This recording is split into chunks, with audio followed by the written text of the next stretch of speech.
All right. What is up, folks? Welcome back to another episode of the Help Me Understand podcast. I'm your host, Coach JK McLeod. We're kicking off episode number 268 of Help Me Understand. Before getting into today's rapid fire episode, I want to, as always, say thank you for choosing to press play on the Help Me Understand podcast.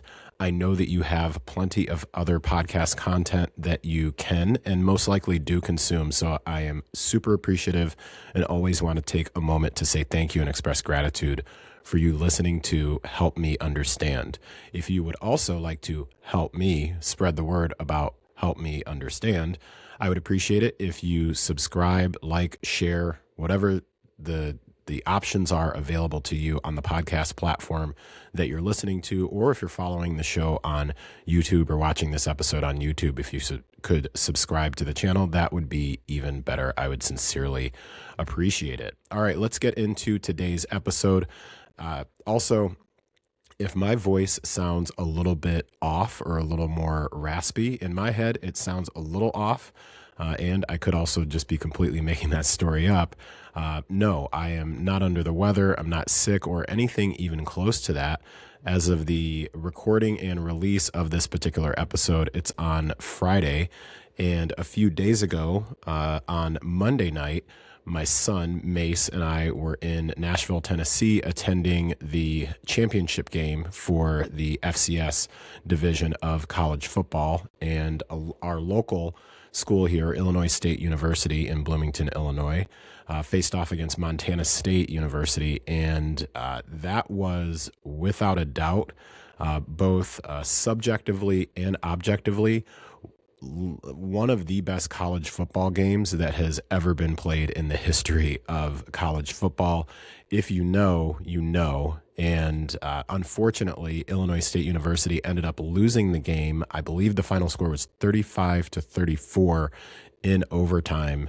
However, a absolutely epic game. Illinois State was down quite a bit going into halftime, battled back. And for those of you who may not necessarily be familiar with Illinois State University's journey in the FCS playoffs and then eventually to the national championship game, they entered into the FCS playoffs as basically the lowest possible seed that you could be in the playoffs. And they started off with knocking off the number 1 overall seed and then proceeded to have, I believe it was 2, let me think. They knocked off North Dakota State, and then I might have my order wrong. They also knocked off a team from California. I think it was UC Davis or UC Santa Cruz. I can't remember which one. Then knocked off, I believe, Villanova. And I believe that's everybody. Somebody who's like a diehard is going to totally be screaming at the phone right now if you're listening. However, what you need to know is that they came into the playoffs basically as the longest of long shots, like complete long shots. I'm not a betting person, so I'm not sure what the odds were. That would be something interesting to know. But they had, I don't know anyone that would have had them as the favorite, because every game that they won that game on the road. So they were not the home team in any of those games. They made it all the way to the championship game, and that was in Nashville, Tennessee. So for us being located here in Illinois, it was about, takes about generally about 6-ish hours to get there. So, excuse me. My son had asked if we could possibly make that work, and fortunately, both my wife and I were able to figure out a way to make the schedule work so that I was able to take him down to Tennessee, and we had ourselves a pretty solid time. That is also why, again, referencing why my voice, if it sounds a little bit off, that is going to be why. So it's definitely not something negative. It's nothing but overwhelmingly positive. Would have preferred a better outcome for the Illinois State football team. However, definitely nothing to be ashamed of. That was a hard-fought game. Last thing I'll say about that, and then get into the actual episode here today, excuse me, is props to the Montana State University fans. They, as we say, showed up and showed out. And when I say that they absolutely took over Vanderbilt Stadium, that's where the game was, I am conservatively saying it was like a 200-2 ratio. Like, they came to play and they came to party. And as someone who's attending that game with my 13-year-old son, I tend to be pretty observant with how other people will interact with him, especially opposing fans. My son, when it comes to sports, for those who may not be familiar, he hosted his own podcast for a couple of years, I think it was, that he did it.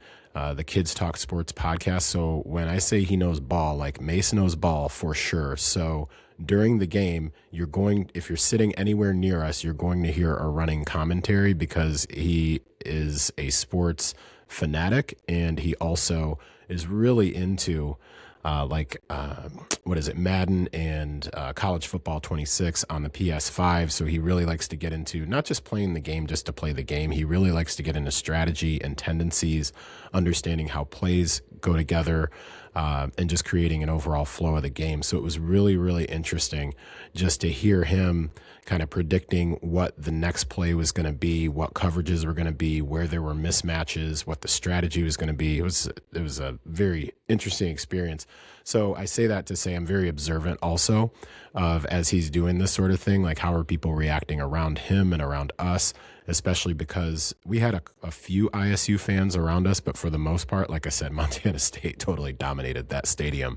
And it was cool just to have other adults who were interacting with him, just like he was one of the other fans in the crowd, even at the very end of the game. After ISU had lost, and we were just hanging around for a couple of minutes in our seats waiting for to create some space so that we could start walking back to our car, had a Montana State fan come up to me just out of nowhere. I'd say the guy came from some rows behind us, so he had been sitting quite a few rows up behind us and ran down just to let me know, like, hey, I don't want to be a creep or anything, but I've been watching you and your son the whole game. Just really, really think you guys have a special connection, great interaction. And he's like, man, I heard him when he was like yelling out certain things that the team should or shouldn't do and things like that. And man, that kid knows ball. And it's just a cool moment as a parent to be able to experience. So again, wish there would be a better outcome. However, really, really cool experience. So if you were here so that I could get straight to the point, now's that part where I go ahead and get straight to the point. And this is going to be a short-ish one. I wanted to take a few minutes here just to share 3 things that I jotted down that were inspired by a recent podcast episode that I heard between Ryan Holiday on his podcast, The Daily Stoic, and he had James Clear on. James Clear, as many, I believe, know, and if you're a regular listener of this podcast, you are probably at least like somewhat familiar with James Clear, or at least if you're not familiar with his name, you may be familiar with his best-selling book of all time, Atomic Habits. So James Clear went on to the Daily Stoic podcast, and for frame of reference, to my knowledge, this is the second time. It may be more than the second time. However, I know for sure this is at least the second time that he's been on the podcast. And something that I find really interesting is that I will listen to the same guest on different podcasts pretty regularly. So James Clear is a great example. I have heard James Clear on multiple podcasts, whether it's on the Daily Stoic, whether it was on Brene Brown's podcast. I've also listened to some of the talks that he's done for larger organizations that are available on YouTube. Inky Johnson is another example. I've listened to Inky Johnson on the Ed Milet podcast, on the Secret to Success podcast with Eric Thomas and CJ Quinney and Carl. And I've listened to him on, I think he was on another podcast with, I believe it's Brandy Harvey. So I say that to say, very regularly, I will listen to the same person who, as a guest on multiple podcasts, because the conversation is always different no matter who they're talking to. So even though they are typically talking about many of the same things and concepts, and many times there's like a book that they're putting out, so they're on a book tour or a media tour, I guess it would be. So you may see them on, for example, on this podcast, James Clear was talking about or Ryan Holiday was talking about how he had just seen James Clear on Good Morning America. And then he'll do, the Daily Stoic podcast, and then he might pop up, who knows, he might pop up on Mel Robbins or something like that. Like these folks, when they've got something to promote, they kind of do the cycle. What really has me curious is when I'm able to listen into a conversation where you can tell that there's some sort of a deep relationship or connection between that guest and the host of that podcast. And that's why going into it, I was really interested to listen to what James Clear had to say on the Ryan Holiday podcast, which is called The Daily Stoic, because they've mentioned before that they've been connected for quite some time. And even in this particular episode, and I do strongly encourage you, if you are someone who is interested in and has already kind of gone down the path of habit building, and especially if you have read Atomic Habits, even if you've listened to James Clear before, as I have probably conservatively up to 100 times in some way, shape, or form, I recommend go listen to this one, because in this episode, even Ryan Holiday references that one of his first interactions was when James Clear came to a talk that Ryan Holiday, was doing. And James Clear was there to get information and just learn more about publishing a book. So it was actually prior to Atomic Habits. So these two have had some sort of a relationship for a number of years at this point. And that conversation just always hits different, for sure. When it's one thing when you have interaction with someone and there's a professional relationship that's there. It's another thing when that professional relationship also has developed to where you've kind of gone outside of the realm of just the professional piece. And I'm not talking like something nefarious or, anything like that. I'm talking like where you get to know the individual a bit more. You start to learn a bit more about their history and their context and just how things have evolved for them. So that was really interesting. Anyways, as I was listening to that conversation, there were just a lot of different thoughts that were coming to my head. And I wanted to share with you 3 things that were not necessarily takeaways from this conversation. They were just 3 really reminders for me that I wanted to share with you when it comes to really focusing on building these basic, foundational, tried and true habits over 26. And in the talk that these guys had, I think it was entitled How James Clear Would Approach 2026 or something like that, as the author of Atomic Habits. So again, here's what I want to talk to you about today. And these are just 3 things that I jotted down, may riff on a couple of them. And it's really just related to just remembering these 3 things. And it's not the only 3 things, but just 3 things to really remember or learn about the process of instilling and or maintaining really solid habits. So the first one is consistency. And what I jotted down here is 1 missed workout, 1 off-plan meal, 1 late night doesn't undo anything, because that's not how habits or identities really work. So what matters is the pattern that you keep coming back to.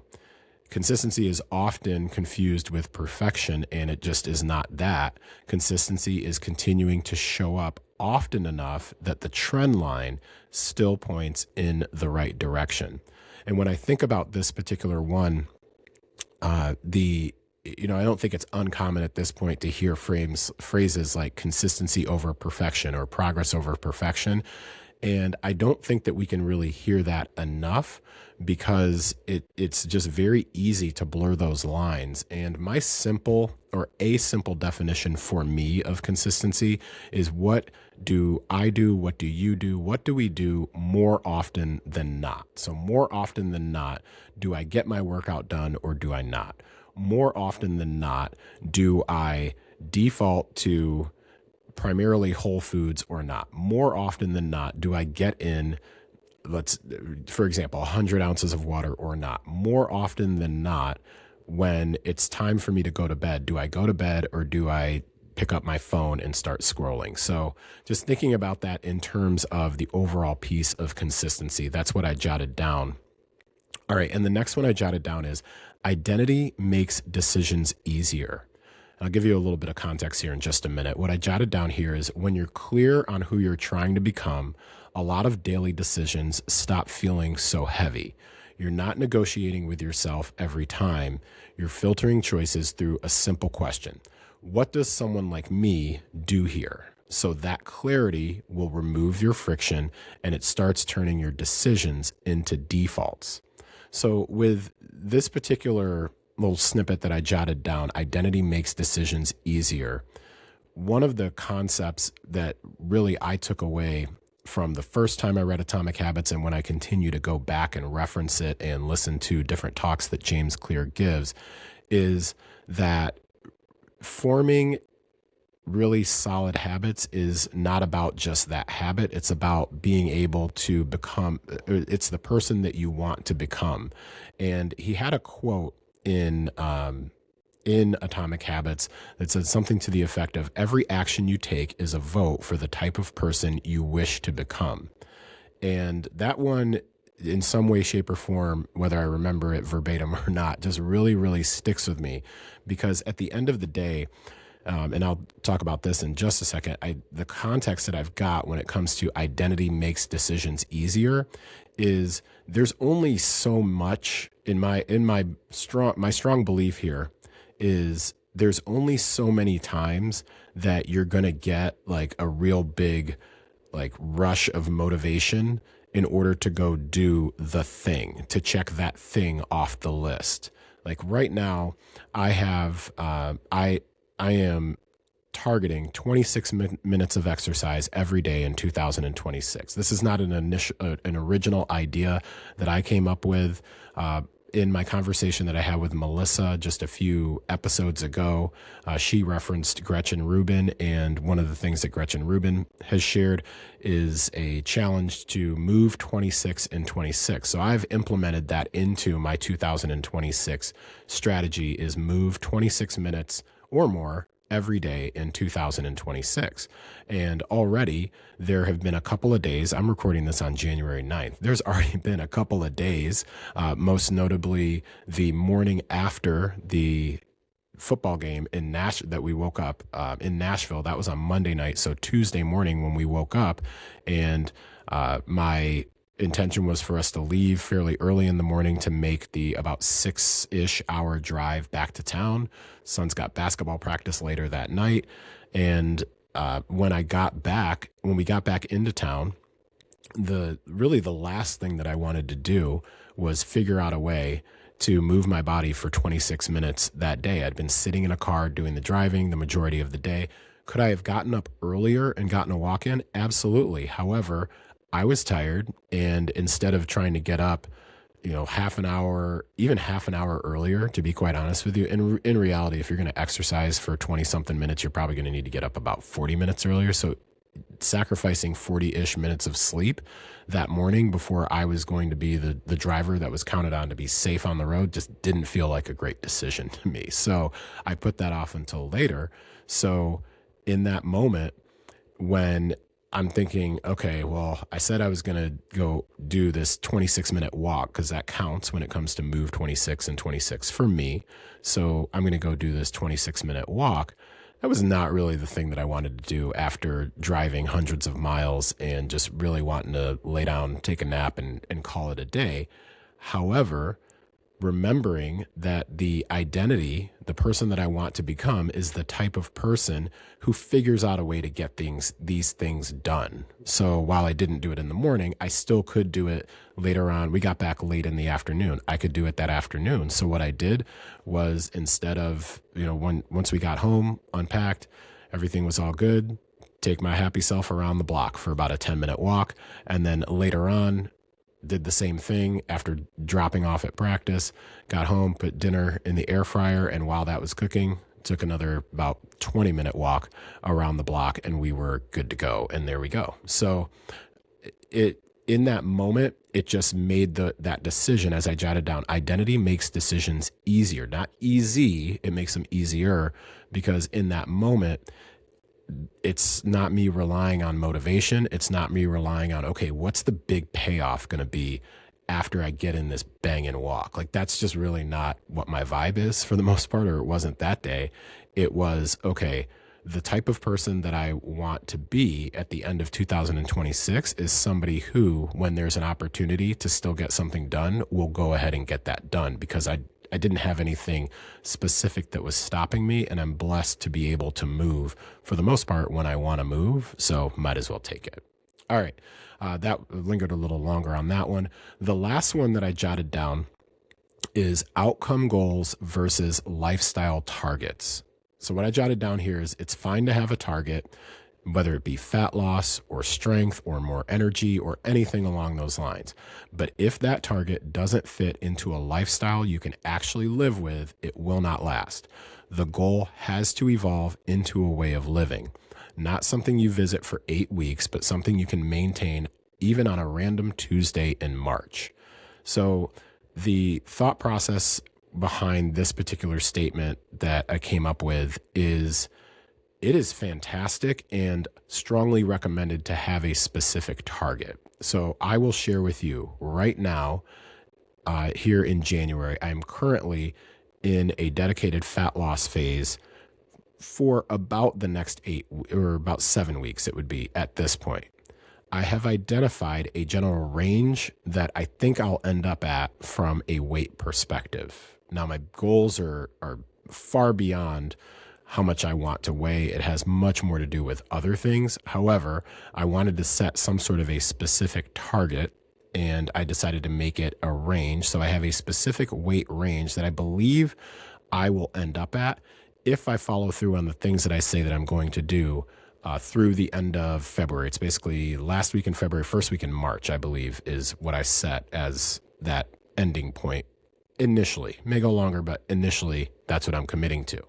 So I have that particular target. Now, that's an outcome goal. The outcome is fitting within that particular weight range. Now, when I start to consider understanding the identity piece and the lifestyle targets, then the question that I ask, and if you go back and listen to that episode from the Daily Stoic that James Clear was on, he references something along the lines of asking yourself the question, when I hit that goal, what will that do for my lifestyle? So what is my benefit going to be? And this is something that's a very common question that we as coaches will ask folks when they have a very specific number. And I can think of conversations I've had with folks who have a very specific number in mind if they are looking for fat loss, weight loss, however they want to frame it. And somebody will say something like, I want to be at 160 pounds. Okay. So you've identified 160 pounds as your target. That's your outcome. So we start going through the whys. Why is that the number? Well, it's just a number that I'm comfortable with. Okay. Help me understand, why are you comfortable with that number? What is it about that number? Well, that's what I weighed pre-pregnancy, or maybe that's what I weighed after my first child before having my second child. That can be a very common one too that comes out. Okay, so when you say like that's the one that the number that you're comfortable with, tell me a little bit more. Help me understand what sorts of things you were able to do at that particular weight. And then someone will list some different things. Well, I felt like I could pretty much, like I was still able to run pretty regularly. I was able to feel really comfortable in the clothing that I was wearing because I was a size whatever. And I could pick stuff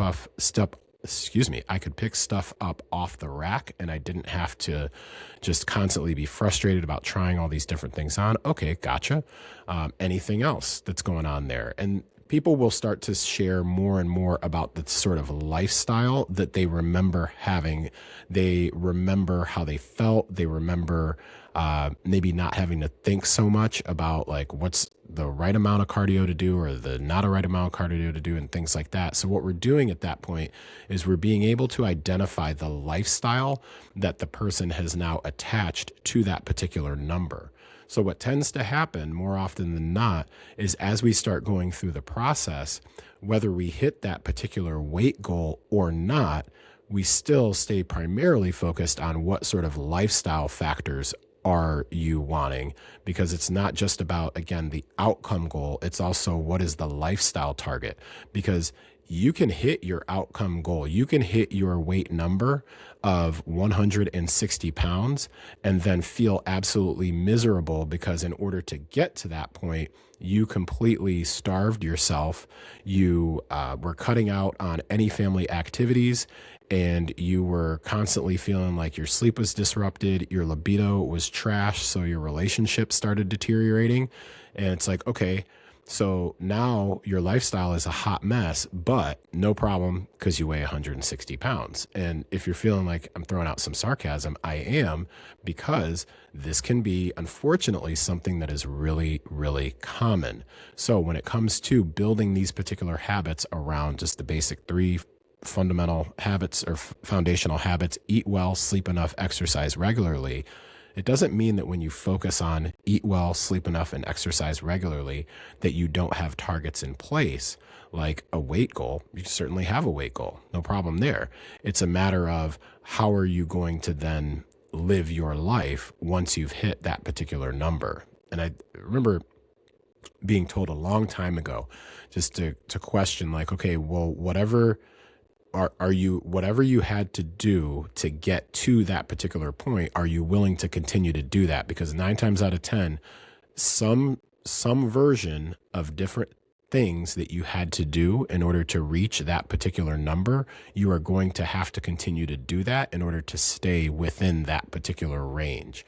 Otherwise, that's where you find yourself like either falling, like backsliding, going off track, whatever language you want to use, going on the hamster wheel, like all that stuff. That's why you often find folks that feel like they're just starting over constantly because they're doing certain things to a degree that is just, it doesn't necessarily need to be sustainable, but no form of it, like not even the most basic form of the different sorts of restrictions and things that they're doing are anywhere near what matching the lifestyle that they want. So that's what I just wanted to leave with. Again, so the 3 things that I jotted down: consistency, identity makes decisions easier, and then outcome goals versus lifestyle targets. So that's it. That's what I've got for you for today's episode. I know it's kind of a hard stop here. However, yeah, I've gone on a bit longer than I initially had planned anyway. So if this impacted you in any way, or if you feel like it's something that may impact another individual, feel free to share with them. Reach out to me if you have any sort of feedback, maybe what your perspective is. Did this spark anything for you? Have you taken action on any of these things? And I'd be interested to hear. You can reach out to me on Instagram at Coach JK McLeod. That's MCLEOD. Or you can email me, jk@jkmcleod.com. Again, last name is spelled MCLEOD. Hopefully I don't have to spell the first name. All right. So thank you so much for listening to another episode of the Help Me Understand podcast. I truly appreciate you. Take care, and I'll talk to you next time.